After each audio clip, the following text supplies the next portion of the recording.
Bud Elliott's kind enough to join us once again. He of 24/7 Sports and co-host of Nolecast. You can follow Bud on Twitter at Bud Elliott3. Bud Elliott3. Bud, top of the morning to you. Hope you and the family are safe and well in the greater Orlando area. How are you? I'm doing well, guys, and it feels good to say Football Friday. We have some hope that football will be back this fall now. Boy, I mean, not as much as this has been a bad month, Bud. If you think about it, we've talked about this often. A month ago, if you would have just taken that capsule in time, people thought things were going right. We were moving forward. We were going to play football, and now here we are in July. The state of New Mexico has already canceled high school football. Texas is talking about it, and the Big Ten announced yesterday that they're not going to play non-conference games. Bud, do you expect the ACC, SEC, Pac-12, Big 12, how many more announcements do you expect like this, and how soon do you think they will happen? So I would expect, just based on the reports by McMurphy and Feldman and Fisher and those guys, that we'll probably see the ACC and the Pac-12 in relatively short order. I don't have a great feel for what the Big 12 is going to do. And with the SEC, they might want to hold out, but here's the thing. If the other four big conferences go conference only, the SEC, you don't really have a choice. You're going conference only as well, because all your major non-conference games would be gone at that point. I think the announcement from the Big Ten, and you got to remember, the Big Ten footprint is largely an area that kind of has COVID more under control than a lot of these other conference footprints do. I think it really underscores the real want of these leagues to play football in the fall. Like, they really see a spring football season as like last resort disaster option, right? And so they're looking at it and saying, okay, what's the way we could maybe pull this off? And I do think that their plan makes some sense in two real reasons. Number one, if you play conference only, it allows you to have like complete control over the testing and the standards, right? So you as a league know exactly who's being tested in your league, how often, et cetera, what the results are. And it also, ultimately here, I think the goal is to try to get in like 6 or 8 games. You're going to play your divisional games first, and then your cross-divisional games if you have time for that, right? And then maybe a couple other conference games at the very end of that if all goes great. But like, they're trying to get this done to where they can play a conference championship game so that they can get that money. And if everybody gets through, maybe we can have a playoff still. I think that's really the goal, is to try and get this thing done in fall. But are you surprised, because we are, that the Big Ten didn't say conference games plus 1? And if I were running some of these other conferences, would do conference games plus 1, because there are some terrific rivalries. I mean, if the SEC, ACC, we all know what the games are. By the Big Ten doing what they did yesterday, you're not going to get Iowa State this year. Notre Dame was scheduled to play Wisconsin. Ohio State was scheduled to play Oregon. Now, maybe some of those games would not have been the plus 1. But do you think that there's a chance? Also, the ACC and SEC only play 8 conference games. The other 3 play 9. Do you think there's a chance that one of these conferences says we'll go conference games plus 1? I do think there's a chance. I also think that they, just putting my lawyer hat on here for a second, if you're going to try to exercise a force majeure clause in those contracts and say, hey, pandemic prevented us from playing this game against Georgia Southern, Georgia Southern's lawyers are going to say, well, you're able to travel like 3,000 miles away to play this team who's in your league, and then you also deemed it safe to play this team who's outside your league. So it doesn't appear to be a distance issue, right? Like the distance wasn't the reason why it was unsafe to play during the pandemic, and it obviously didn't really appear to be a conference issue since you're able to play outside your conference. But yet you're going to cancel our game and try to not pay us our $1.3 million. Let's go ahead and take this to court.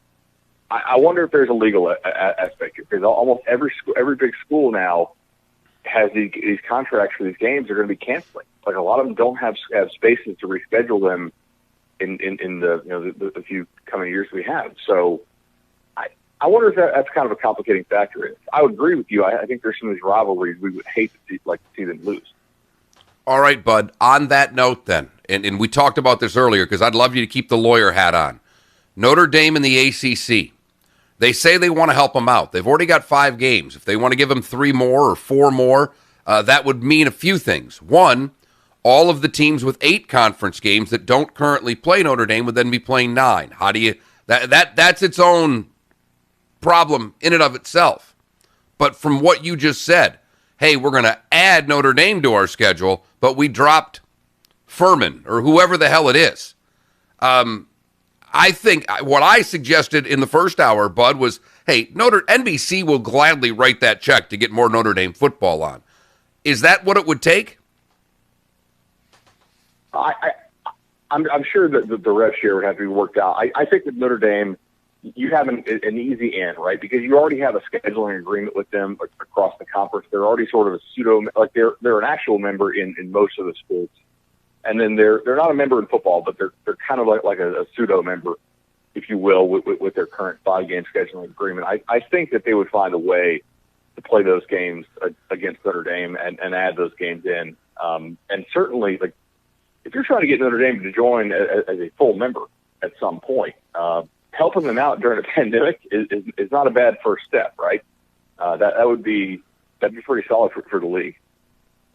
He's Bud Elliott, 24/7 Sports, also still co-host of Noel Cash. You can follow Bud on Twitter at BudElliott3, Bud Elliott3. You spend a lot of time with high school football and recruiting.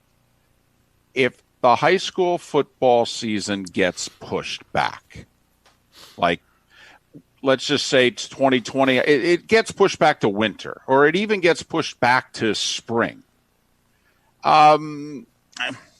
What do you think will be the effect on recruiting? I mean, don't you think most of the big boy schools already, they were on these guys as juniors. They've already offered them. I mean, what do you think it would do to recruiting?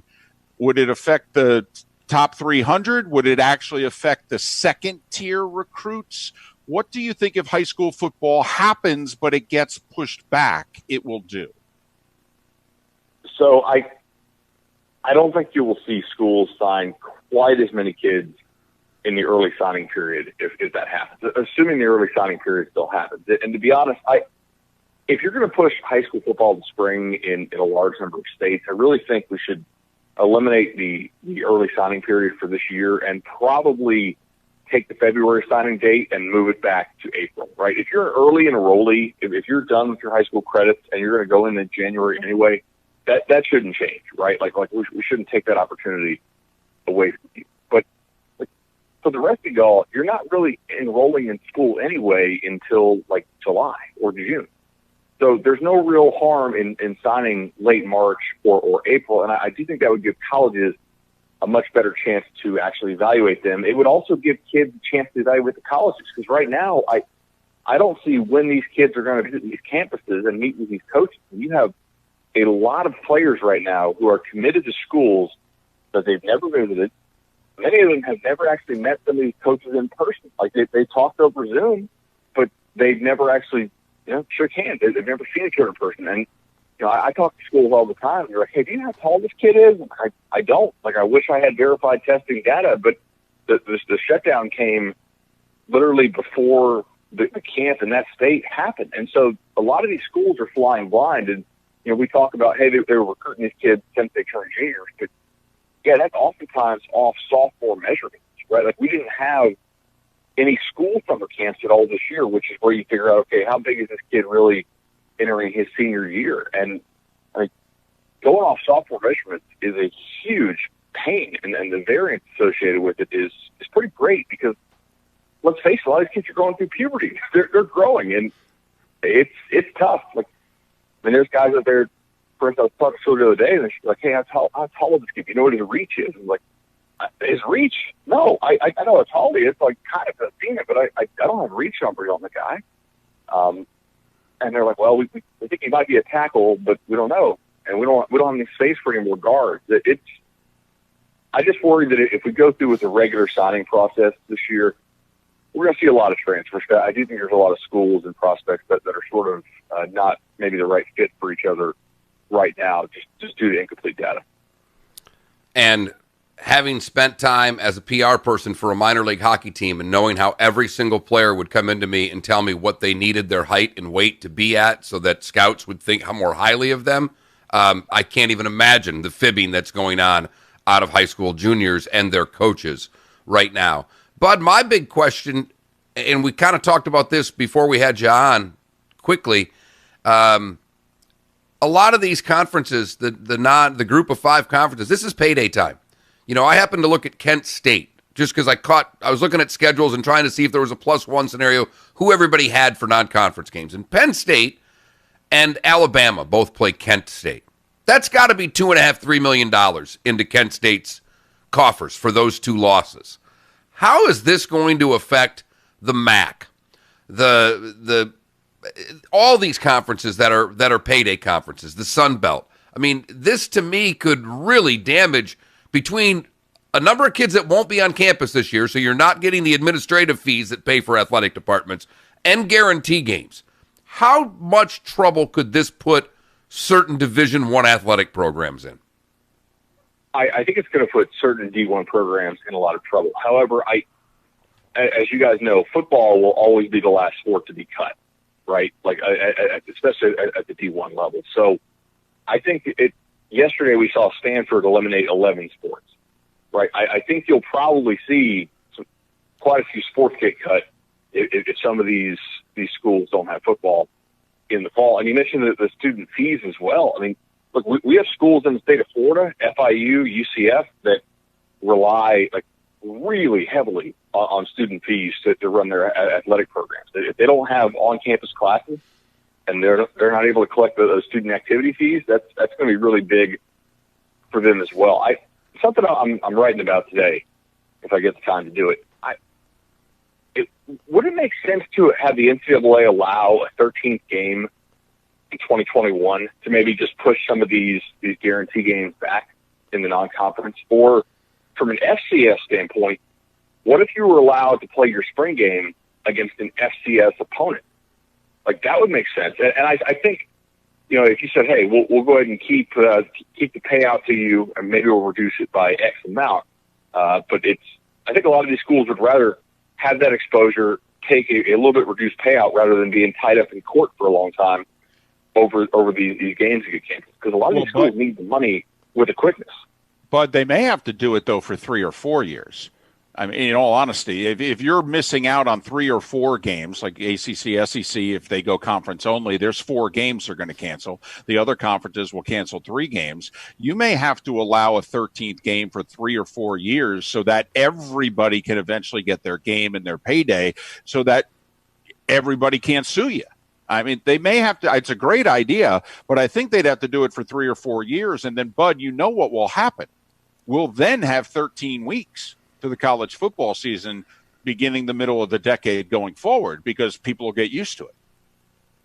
And that's not a great thing if you're trying to argue that these players are not employees. Because if you look at the labor argument on the NFL side, what happens? Every time the NFL wants to expand the playoff or expand the season, the labor side kind of goes crazy.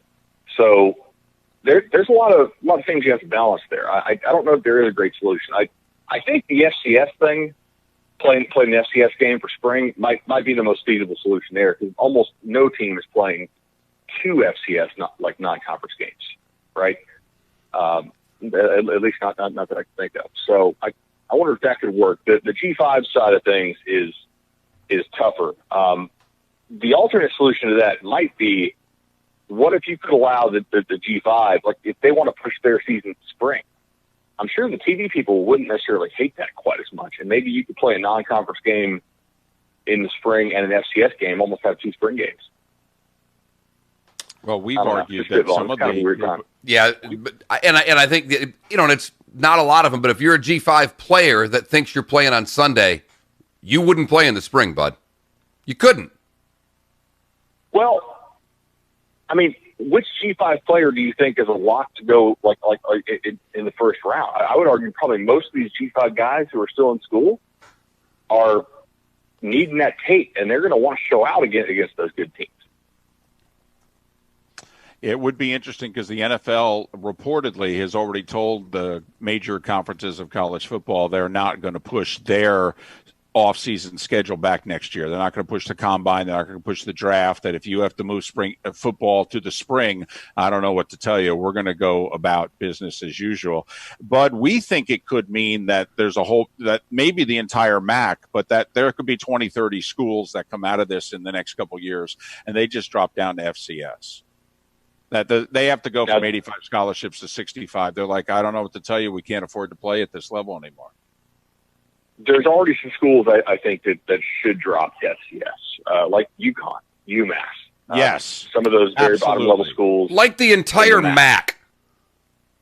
Let's be frank, bud. But yeah, there's definitely like probably 5 or 6 schools in the MAC that are already operating at an FCS level budget. Do you drop New Mexico State?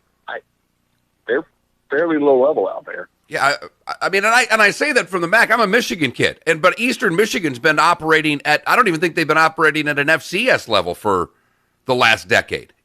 They're barely surviving where they are, and I don't get why, I don't even understand why Georgia Southern, why you'd go D1 when you can win a championship at the FCS level. It doesn't make sense to me. It never has. The App States of the world, but they think they have to. Yeah, and honestly, like they've won games at this level too, and yet financially, I don't know if they've seen tremendous benefits from it. Well, we even think FAU and FIU should play football at the FCS level and play everything else in the conference that they're in.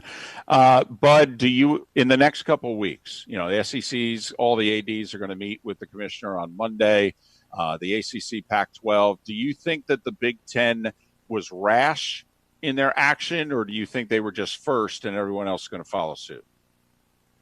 So from what we heard, everybody at the P5 level knew the Big Ten was likely to go conference only, but that it was a pretty big surprise that they announced when they did.